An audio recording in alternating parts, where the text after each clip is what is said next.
ओम धन्वंतरे नमः। नमस्कार। मेरा नाम डॉक्टर अर्पित द्विवेदी है और मैं एक आयुर्वेद चिकित्सक हूँ।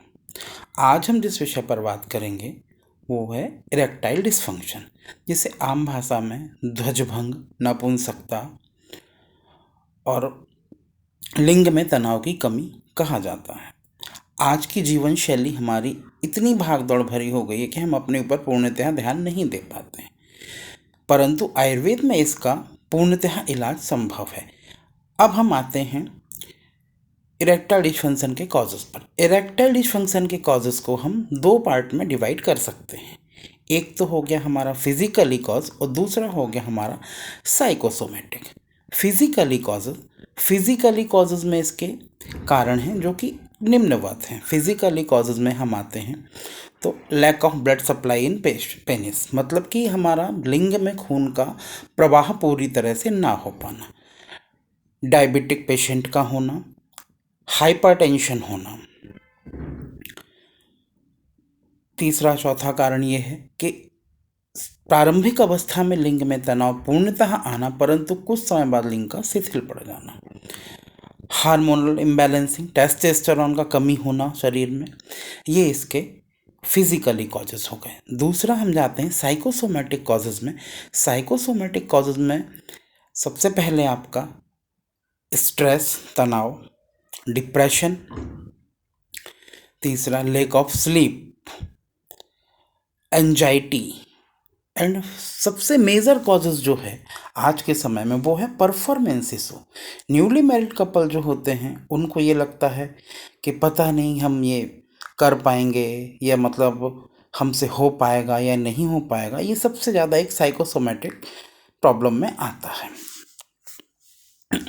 अब चलते हैं हम इसके ट्रीटमेंट के लिए। तो ट्रीटमेंट में इसके आयुर्वेद मेडिसिन में अगर हम देखें तो शतावरी, सफ़ेद मूसली, केवाच के बीज, अश्वगंधा, शिलाजीत, इनका सेवन हम दूध के साथ, पानी के साथ दिया जा सकता है।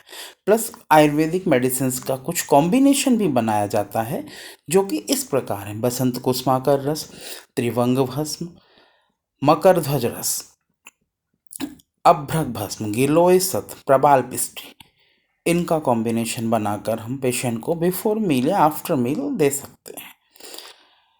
प्लस चंद्र प्रभा बटी भी दी जा सकती है इसमें।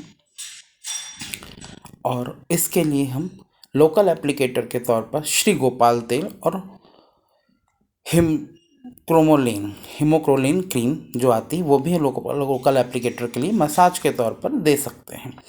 इसके अलावा हम आहार विहार पर, अपना आहार पर विशेष ध्यान देना होगा।